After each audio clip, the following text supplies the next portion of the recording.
So I'm here to talk about Island Nature Trust volunteer opportunities.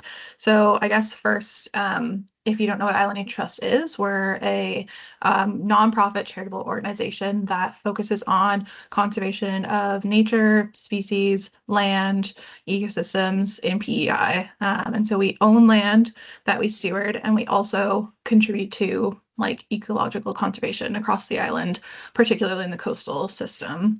So our volunteer opportunities are related to that. Yeah, as I mentioned, there's the land that we own. We're about 13,000 acres now, all the way across the island. Not a ton in Queens, but always nice to get some more there. And then our two coastal species that we focus mostly on are piping plover on the left here, and then bank swallow on the right. They're both species at risk that are extremely vulnerable, especially the piping plover. And so our volunteers play a huge role in monitoring them when our staff can't get to the beach that day.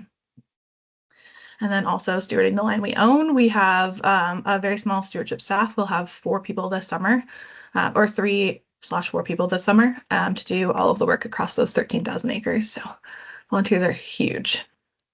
So how can you help? I have a few different ways.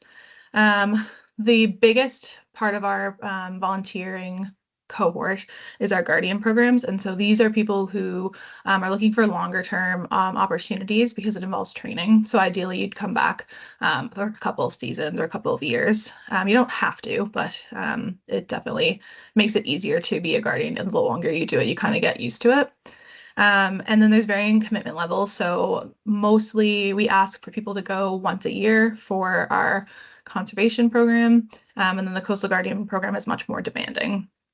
And as a perk, we provide some supplies like notebooks and like hats and things like that. But we also try to invite guardians to like value-added activities, like different webinars that are only for them, or courses that we pay for our volunteers, and appreciation events just to say thank you, because absolutely huge. So our Conservation Guardian program is based on natural areas that we own. So individual properties you get assigned to. And this requires some training. It's just one in-person training session. And then we have a lot of online resources, and it's fairly simple, especially for students who are used to using like apps and technology. So we use an app to monitor our properties. And then the Coastal Guardian program, just because they're working with such sensitive species, they do require like more specialized training and more in-depth training. And the piping plover program, since they breed in such a short time period, they do typically go out multiple times a season, so it's more demanding. And then we have a lot of individual opportunities that we don't really advertise, but there's lots of things that should people be interested, we'd be able to accommodate. A lot of people that volunteer with us in our guardian programs also do some of these in like one-offs. So particularly photography, we have a lot of guardians who really enjoy photography, and they share those photos with us to use in social media and our websites and communications, which is really helpful. We also have opportunities for like graphic and web designs, like / t-shirt designing. One of our previous students have designed a series of stickers for us, and we're getting 3 more. And so we've contracted her to do that now, but also volunteer opportunities. If you happen to know how to use a Cricut really well, a big crafter, or know anybody who wants to craft, we recently got one, and we can figure it out, but if someone is a Cricut wizard, we'd love to hear from you. Other opportunities some people do are like third-party fundraisers, so different, mostly businesses will donate portions of sales, but it is possible for a volunteer to organize a fundraising event. And then also, if you're interested in writing or just like really enjoy nature and just kind of want to share like a POV, an opportunity to contribute to our magazines or website blogs by putting together an article.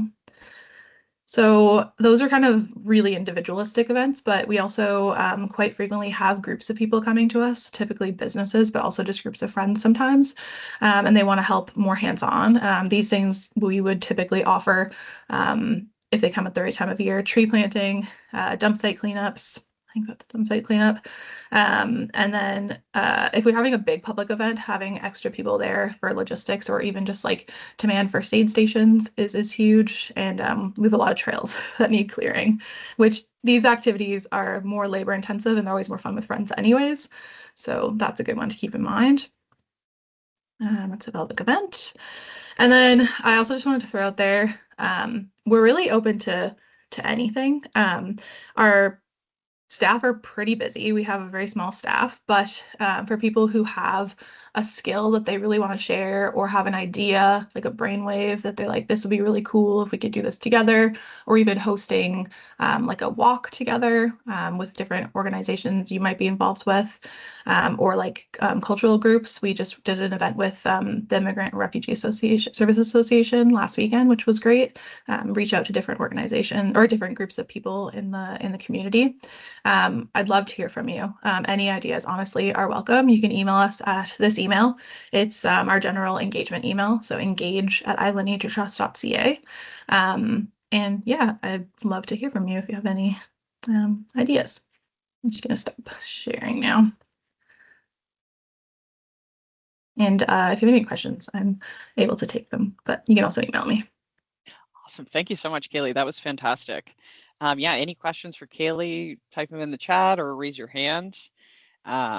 I was curious, Kaylee, do you do like calls out for big like tree planting or dump site cleanups, or is it kind of mostly you work with your volunteer list that you already have? Yeah, typically we work with a volunteer list just because Okay. it's easier. We have in the past when we've had like a really big dump site or something we need urgently cleaned up that we can't wait for, we have done calls, but it's much more logistically challenging. So Yeah, I imagine. having like a little roster of backup volunteers that we kind of already work with is really helpful. Excellent. Excellent. A question we sometimes get is like, are there any restrictions on international students volunteering with your organization? No, we don't have a lot of things translated, so proficiency with English and conservation type terms, or at least a willingness to come ask me for questions if people have them would be the biggest thing. The biggest barrier we find for students, unfortunately, is transportation. Most of our properties, obviously, they're conserving nature, aren't near cities, so having a vehicle is pretty key. But even though the Guardian program is like an independent program, we do find a lot of people will pair up or go in groups, which we always recommend anyways, because you're going out in the middle of the woods. It's always better to be with a person, but sometimes a group has a car, and so they can kind of like share and go to different properties together, which is obviously more fun anyways. Yeah, that's awesome. Thank you so much.